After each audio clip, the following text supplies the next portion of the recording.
général est exécuté. Maintenant, il va passer à la revue des troupes. Tout à fait. Là, il va procéder à la revue des troupes, accompagné par le général de corps d'armée, chef d'état-major général des armées. Donc, ils le font à bord du command-car, parce qu'ils vont parcourir tous les boulevards. Donc, il faut souligner ici que la revue des troupes, c'est un véritable acte de commandement. Voilà, elle est vraiment effectuée en présence de troupes militaires qui sont en armes. Et c'est fait par l'autorité qui commande, ou bien l'autorité qui préside la cérémonie. C'est important, Adama. C'est un moment de communion. C'est un moment de communion entre les chefs et les troupes. Ici, le président de la République porte véritablement sa casquette de chef suprême des armées. Et c'est une phase qui est un moment pour le président de passer en revue les symboles de la République. Il passe devant les étendards, les drapeaux des unités des forces armées, mais également des structures paramilitaires. Et il reçoit le salut des anciens combattants. Il reçoit également le salut de la jeunesse qui est représenté ici par toutes les écoles qui sont désignées, qui sont représentées pour défiler. Et là, quel corps nous avons là, il est en train de... L'école militaire, c'est ça, l'école militaire de santé. Là, on est en train de voir l'école militaire de santé. Il passe devant l'école militaire de santé, là. Oui. Après, il y a l'école nationale des officiers d'actifs. Le Nova de Thiès. Le Nova de Thiès, tout à fait. C'est Gorfit Jom, le devise. En tout cas, moi, j'aime bien ce corps. Je pense que si je devais être à la militaire, donc je vais former à l'ENOA. est un produit de l'école nationale des officiers d'actifs. Ah oui, hein. C'est des souvenirs extraordinaires. Ça nous rappelle c'est l'école nationale des déjà 2023. De l'eau a coulé sous les ponts. Une formation, on va y revenir tout à l'heure pendant le défilé. Lors de notre passage, on reviendra un peu sur l'historique de cette école, ce qui inspire un peu la formation au niveau de cette école. Et là, colonel là, je vois encore en fait la Légion de Dakar, la Légion de gendarmerie de Dakar. Et vous avez remarqué, à chaque fois que le président passe, il y a non seulement les commandants d'unité qui saluent, mais il y a les drapeaux également qui sont baissés. Donc c'est juste pour honorer, pour saluer le chef de l'État pendant son passage. Et la troupe suivante fait la même chose. Vous voyez donc les drapeaux de la même manière que les commandants d'unité saluent lors du passage du président de la République. Alors là, il passe devant l'école de l'armée de l'air. Vous voyez leur nouvelle tenue, ça c'est nouvelle tenue, hein? C'est une nouvelle tenue qui est appelée Horizon. En fait, si vous voyez, c'est une tenue qui symbolise l'horizon. Donc la couleur en bas marron donne un peu la terre et le bleu ciel qui donne un peu le ciel. Et entre les deux, il y a l'horizon. Donc c'est vraiment une façon de... Alors là, on passe vers la marine nationale. Donc les meilleurs. Voilà, capitaine de vaisseau Ibrahim. On adore la marine nationale. Hein? Donc là, vous voyez véritablement le président de la République vraiment qui est en communion vraiment avec les troupes, comme je disais. Parce que la revue, c'est un moment pour lui de vraiment entrer en communion, de sentir son armée. Exactement, son armée. Et c'est le chef suprême des armées, c'est sa casquette qui porte. Oui, allez-y. Tout à fait. Et là, donc il poursuit toujours. Voilà, et là c'est l'école de police, non? C'est l'unité de police, voilà. C'est ça. Bu ñu àggee foofu comme niñ ko waxee sànq rek dinañ am koo xamante ne moo fi teew également fas yéene expliquer ñu importance bi nga xamante ne défilé bi am na ko parce que pàcc boo jël rek ku ci nekk am na lu muy représenté ci yow te buñ ko fàttaliree rek Cheikh Bamba thème bi ñu choisir itam pàcc bu ñu jël également am na apport boo xamante ne am na ko ci. Oui, effectivement.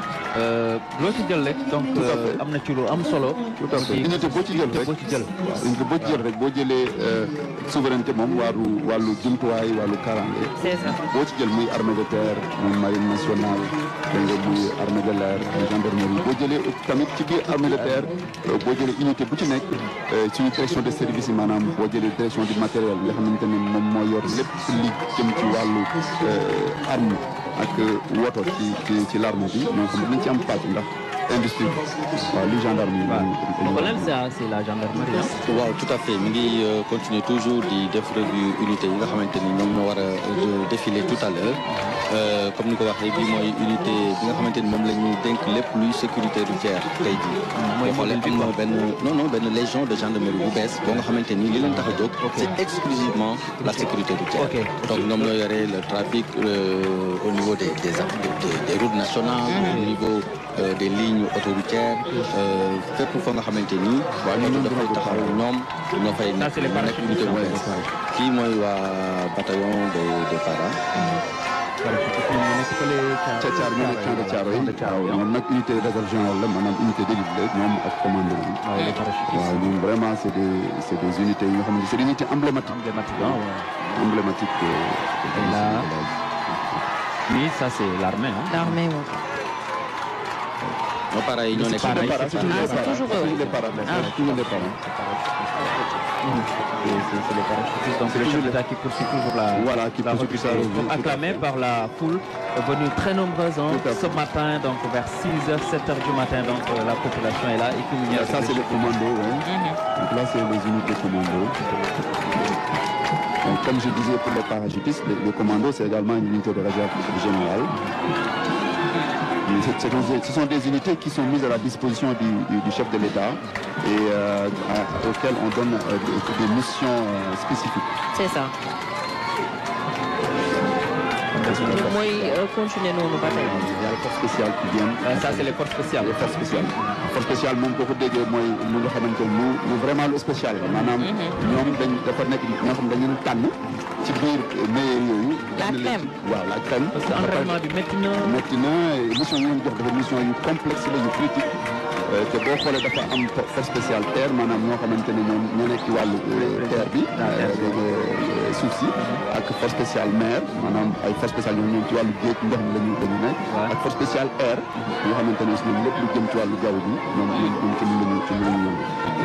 mais vraiment dafa doon unité yoo xamante ne c'est des unités d'élite dañu multiplier maanaam capacité ou force militaire.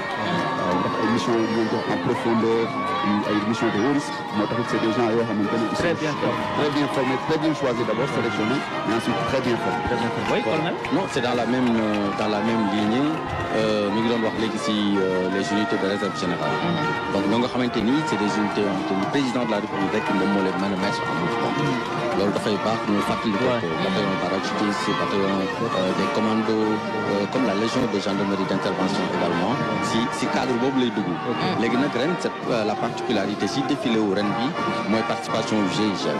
le groupe d'intervention de la gendarmerie nationale. habituellement ñoom li ñu leen di xamee rek mooy sécurité bi. pendant les grands événements. C'est ça. mais cette année à l'image des forces spéciales am na benn détachement boo nga xamante ni dina défilé wane boppam à la fois si défilé à pied bi mais également défilé motorisé bi nañ gis cette année le groupe d'intervention de la gendarmerie nationale ñu xam nag bu boobaa li nga xamante ni moom la Sénégalais di liggéey les forces armées de manière globale nga xamante ne da nga am les forces spéciales ñi di nekk si jaww ji ñu nekk si ndox mi ñu nekk si suuf si le GIGN également la même chose ñu am beneen unité complémentaire boo nga xamante ni muy le GARSI le groupe d'action rapide de surveillance et d'intervention. Ça c'est l'administration pénitentiaire qui est en train de suivre la police le ministre de la police nationale. Tout à fait. donc mu nekk liggéey bu am solo boo nga xamante ni les forces armées ñu ngi koy def pour yokk xarañte ak sunu mën-mën ak taxawaay bi nga xamante ni moom la ñu war a am pour mieux protéger les populations de leurs biens.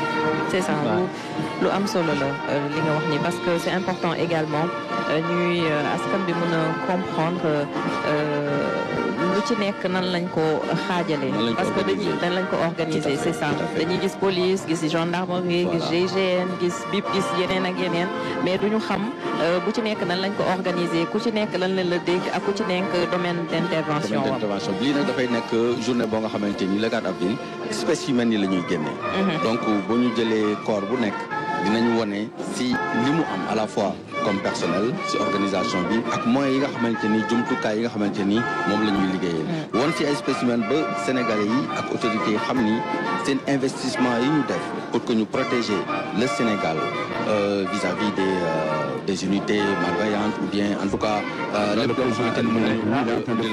en train de faire demi-tour. Voilà.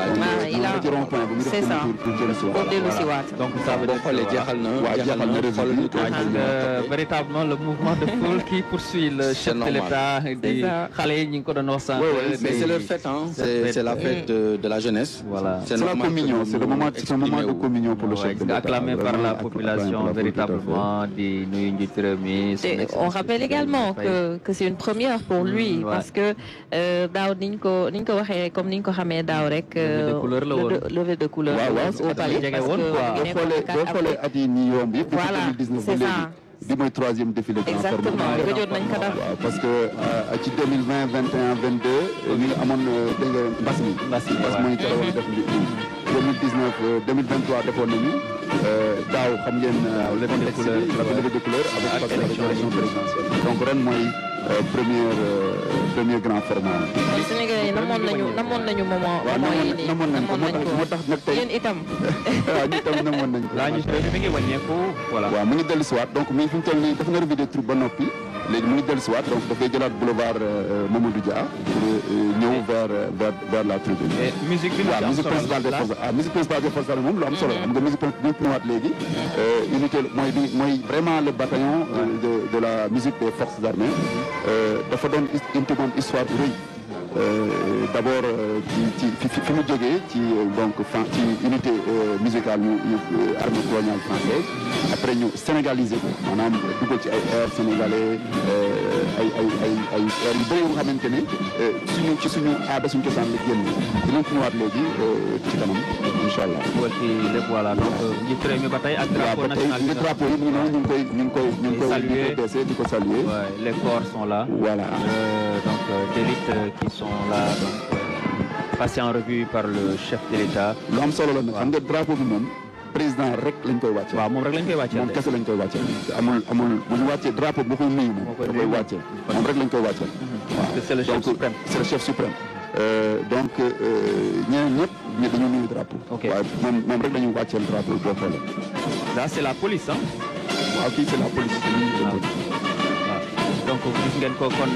c'est détachement de la police. détachement de la police chef de l'État donc mi ngi wàññeeku mi ngi ci yoon bi wàññeeku ginnaaw bi nga xamee ne wër na pour def revue de ça c'est les sapeurs-pompiers. waaw ça c'est le détachement de la brigade nationale des sapeurs-pompiers romboon na leen léegi ñoom tamit boo xoolee vraiment at yi ñu weesu am nañu montée en puissance bu rëy. bi nga xamante ne def nañ ko. gis nañ équipement yi yu solo boo xoolee tamit vraiment seen liggéey rafet na ci lépp lu jëm ci wàllu inondation yi accident yi ni mu bare ak ni ñu ci taxawoo vraiment dañu ci ràññee bu baax loolu nag seen mission bu essentielle.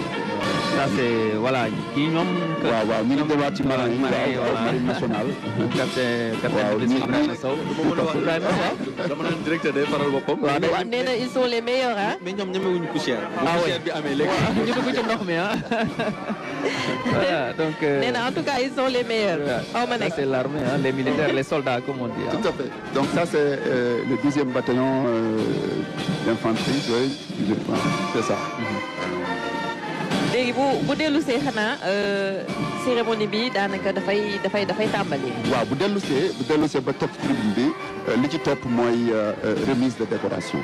waaw foofu nag dañu ràññee militaires yi ak gendarme yi nga xamante ni dañu leen a décoré ci ordre national muy ordre national du Lion ak ordre national du Mérite. donc dafa am ay grades yu bëri donc ñooñu la ñu ràññee. donc maintenant bu défilé bu remise de décoration boobu noppee dinañu xool benn film boo xamante ni moom mooy illustré thème bi nga xamante ni moom lañ jagleel édition 4 avril bi muy donc vers la souveraineté technologique industrielle film la boo xam ne dañ koy disons def déjee ko ci grand prix bi nga xamante ni moom le chef de l'État lancé woon en novembre dernier muy grand prix de l'innovation pour la souveraineté technologique industrielle à vocation militaire et paramilitaire donc da doon prix boo xamante ne dafay booster xarañteef sénégalais ñu maanaam ñu compétir pour créer ay jumtuwaay créer ay projets yi nga xamante ni dina permettre industrie de défense bu Sénégal national da nga lancé wu donc parce que xam nga boo waxee lu jëm ci wàllu souveraineté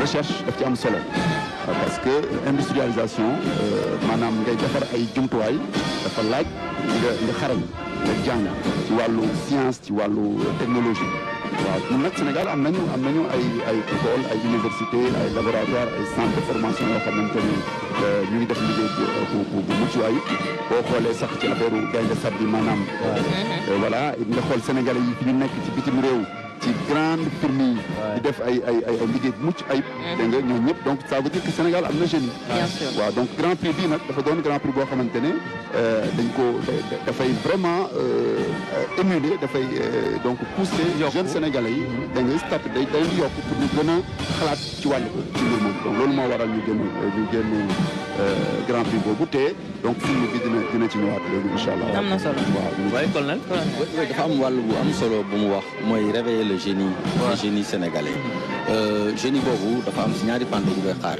bu si njëkk bi naturellement am na ay partenaires yoo nga xamante ni biir Sénégal ay école de formation yu mag ak ay kàngam yu mag yoo nga xamante ni ñi ngi yëngatu si wàllu woolu si mbirum technologie si mbirum industrialisation mais également si biir forces armées da ngay gis ni depuis un certain temps am na fukki at si ginnaaw commencé nañu def recrutement spécialité ak ñuy xool ñi nga xamante ni am nañu xarañte si yenn fànn yi nga xamante ni armée daf koy soxla ñu def concours li ñuy wax pour titre concours direct boo nga xamante ni ñooñu dañ leen di jël dugal leen ci suñuy biir rang au niveau de la gendarmerie nationale y en a au niveau des armées y en a des spécialistes yoo nga xamante ni dañuy ñëw ak seen xarañte loolu nag bu fekkente ni président daf ko xool daal di xalaat ni suñu souveraineté war nañ ci jaar en fait war nañu dem vers un thème qui nous rapproche davantage de cette souveraineté ñooñu seen génie également dañ koy soxla mooy ñi nekk ci biir rang yi ak ñi nga xamante ni ñoom mooy autorité civile yi nga xamante ni am nañ ay compétences civiles mel noonu donc genre concours bu mel nii bu ko lancé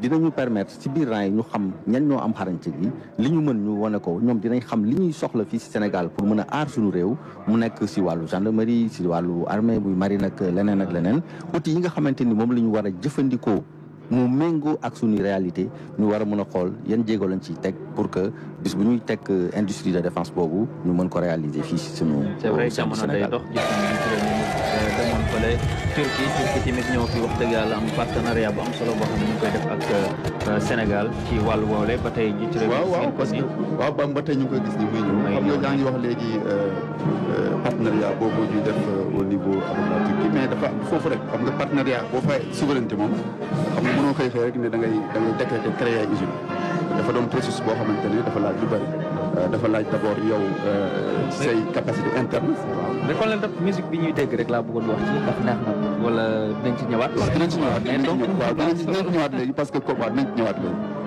waaw ma bàyyi la waaw donc dama doon wax rek ni léegi xam nga boo li ma doon wax léegi ni souveraineté boo ciy dem dafa am processus maanaam d'abord ñi nga xamante ni ñoom ñoo premier concerné muy les forces de défense et de sécurité ñun am nañu déjà maîtrise bu baax ci suñu besoin xam nañ ñu soxla te ñooy utiliser matériel bi nga xamante ne industrie boobu moo koy def waaw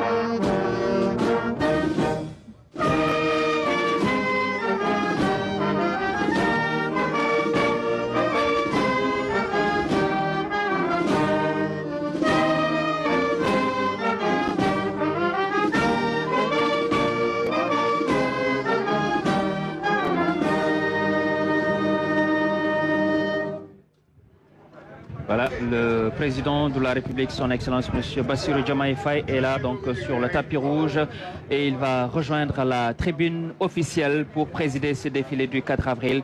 Le chef suprême des armées, son Excellence, M. Bassirou Diomaye Faye, est là donc avec le chef d'état-major général des armées, le général Mbaye Cissé, et le haut commandant de la gendarmerie nationale, donc qui accompagne le chef d'État, accompagné du ministre des Forces armées aussi, le général qui salue son Excellence M. Adama Barrow, président de la République donc de Gambie, lui aussi venu célébrer avec le chef de l'État ce jour exceptionnel. Mohamed Ould Cheikh Ghazouani, président de la République islamique de Mauritanie, comme salué ici par le chef de l'État, qui salue également son ami, son frère, son Excellence Oumarou Sissoko Embalo, président de la République de Guinée-Bissau, et le vice-président donc du Nigeria qui représente le chef de l'État du Nigeria, son Excellence Bola Tinubu. Ces hôtes de marque officiels du chef de l'État qui salue également Malik Ndiaye, président de l'Assemblée nationale, président d'institution également, qui salue également voilà, les premières dames, Marie Khone Faye, épouse du chef de l'État, Absa Faye également, épouse du chef de l'État, qui viennent accompagner le chef suprême des armées. Un jour extraordinaire, très beau ce matin, premier défilé, grand format du chef de l'État, son Excellence M. Bassirou Diomaye Faye, qui salue aussi le Premier ministre Ousmane Sonko. Voilà, également qu'on salue le Premier Ousmane Sonko qui fait, je l'ai rappelé tout à l'heure, un travail, le ministre des Forces armées, le Premier Ousmane Sonko qui fait un travail remarquable, qui coordonne l'action